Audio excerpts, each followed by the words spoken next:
Okay, mga ka-experiment, ngayon dito na tayo sa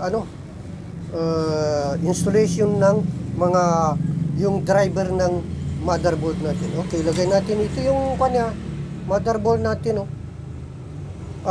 CD natin, driver. Yan ang sinasabi ko na motherboard driver.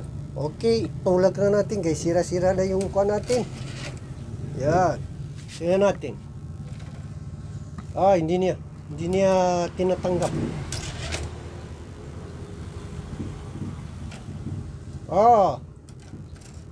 Bakit kaya hindi pala maganda ang paglalagay. Kaya yun. Be sure na maganda ang paglagay ng mga CD natin. Yan gumagana siya. Yan. Pero yung sa monitor natin wala pa. Pero mamaya yan, magkaroon na yan. Binabasa niya yung mga motherboard driver, mga files natin dyan. Yan. Obserbahan natin dito sa monitor natin. Ayan. Yung binasa na niya.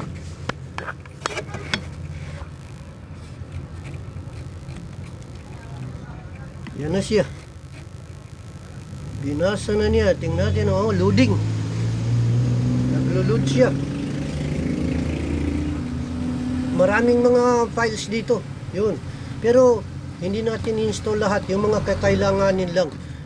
Bali ito, yung dito sa taas na ito, bandang kaliwa, yan ang anuin natin. Yung, anong tawag dyan? Driver. Yan. Driver na lang yan. Yan, okay.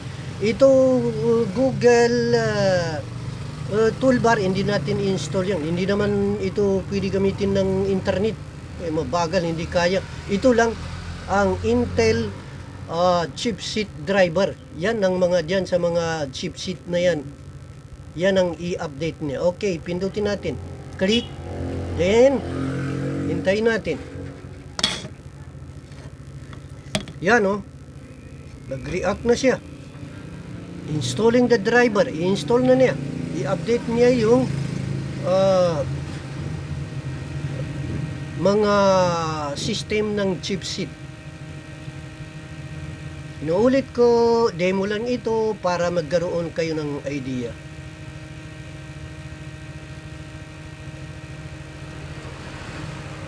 Ito lang ginagawa ko noon, bumibili ako ng motherboard, kasabay yung processor, pati na yung RAM niya. Yan. Pag magbili ka ng ganun, may kasamang motherboard driver. Ito yun, pang-update ng mga system diyan sa motherboard. Okay, testing, hintayin muna natin, pass forward natin. Okay, mga ka-experiment, yan siya. Intel chipset device software. Yan, i-next na natin yan mga ka-experiment. Next, then next uli. Yes. Yan. Then next. Yan. Nag-update na yan mga ka-experiment.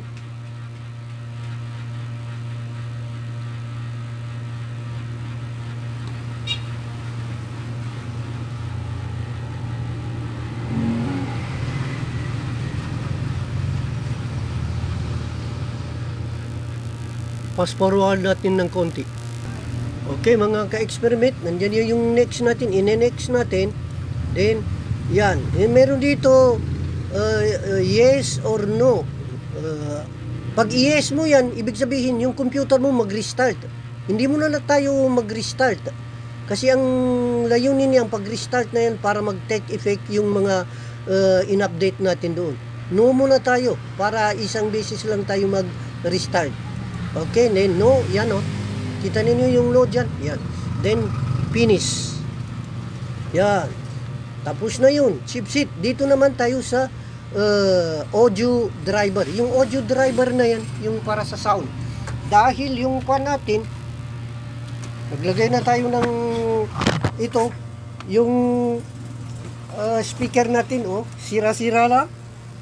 Wala, napaka, baka hindi na ito gagala. Pero subukan natin. Dito natin siya isaksak sa USB. Kasi USB yung power niya. Then, mayroon siyang, ito naman, yung cord. Ito, diyan natin isaksak sa, audio outlet. Yan, meron naman dyan. Yan. Ang purpose niya yan, para start natin yung computer natin, mag-detect na yung speaker natin. Ito yun siya, audio driver. Then, yan. Click, then, hintayin muna natin, ha. Yan. Sina to, preparing to install. Yan, dito, i-next natin. Yan, then agree. Mag-agree tayo dito para maka-install tayo. Then next. Then ito, wag mo alisin yan, yung ito naka-check na yan. Kasi kung alisin mo yan, wala, hindi siya maka-install. Ito lang siya, kailangan yung ganyan yan talaga maka-check. Then next. Then next uli. Yan. Nag-install na siya.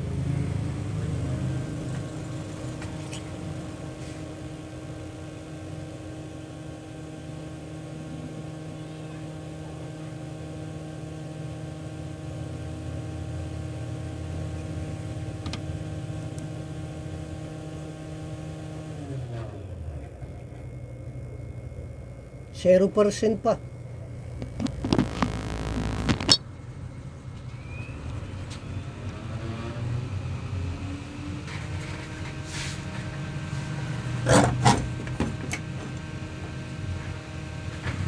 Ayan, nabilis, 100% kaagad. Yan, next. Then, want to restart? No muna. Kasi mayroon pa tayong install na iba. Yan. Finish. Then, ang install natin ay ito LAN driver, hindi natin install yan kasi pang internet lang yan. Local, ibig sabihin ng LAN, local area network. Halimbawa, kung pagkabit-kabitin mo yung computer mo, yan, kailangan mo install yan. Ngayon dito naman tayo sa Intel Graphics Accelerator driver. Ito yung pang dito sa display natin, dito sa monitor natin para maging masyadong fine yung resolution. Yan. Install natin yan, kailangan yan.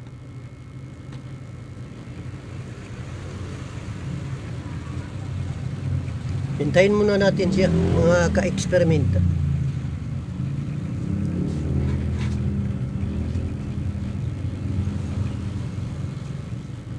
O yan, nandiyan na siya, mga ka-experiment. Then next. Then yes. Next. Yan, nag-i-install na yan siya, mga ka-experiment. Fast forward muna tayo. Yan, mga ka-experiment, oh. Mabilis masyado. Then, next natin. Then, i-restart natin dito. Hindi pa. Meron pa tayong kulang na isa. No muna natin. Then, finish. Ito yung sinasabi ko na isa. Management Engine Interface. Kasi, gumagamit tayo ng Windows XP. Kailangan install natin ito. Kung hindi XP ang kuwan mo, halimbawa mga Windows 7 o di kaya Windows 10, Windows 10 na ngayon, kailangan hindi mo na yan install dahil hindi na yan kailangan sa mga latest na system. Okay, click para ma-install natin. Yan.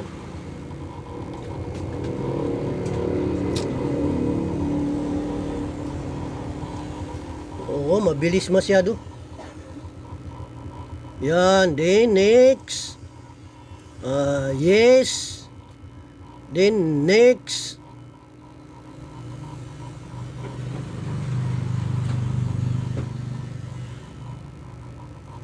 Yan. Then next uli. Then finish na siya. Yan. Tapos na mag-install ng motherboard driver. Ngayon, dahil kanina hindi tayo nag-restart, para isang beses lang tayo mag-restart, bali dito tayo sa dito sa start menu. Yan sa baba, oh. Yan yung sa may arrow na yan, oh. Yan. Start. Then click. Then dito natin siya sa turn off. Then dito tayo uli sa restart na ito. I-restart natin ang computer. Click. Yan, magre-restart. O yun, gumana na yung kuan natin. Speaker natin. Narinig nyo? Gumana siya. Yan, nagre-restart restart na tayo ngayon.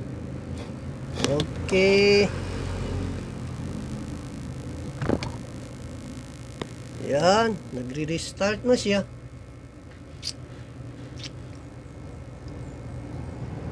Yun ang tinatawag na package restart. Imbes na mag-restart ka kada pagkatapos ng isang installation, nag-no ka muna para isang anong muna lang siya. Yun, narinig nyo? Gumana na yung kuan natin. Tingnan niyo ito, lumiit na masyado yung kuan niya, yung mga icon dito. Kasi dahil doon sa resolution. Yan. Kaya ganun lang mag-update mga ka-experiment sa motherboard ng mga computer. Mapalumang board yan o yung mga latest na board ng computer. Ganun. Kailangan talaga na mag-update ng ganun. Kaya hanggang dito lang mga experiment. Ito yung part 4 natin. Sa susunod, meron pa dito natin i-ano. Pero hanggang dito na lang muna tayo. Kung nagustuhan nyo yung video natin, paki-like lang at paki-share rin at lalong-lalo na paki-subscribe lang and turn on the notification. Okay, magandang umaga ulit mga ka-experiment.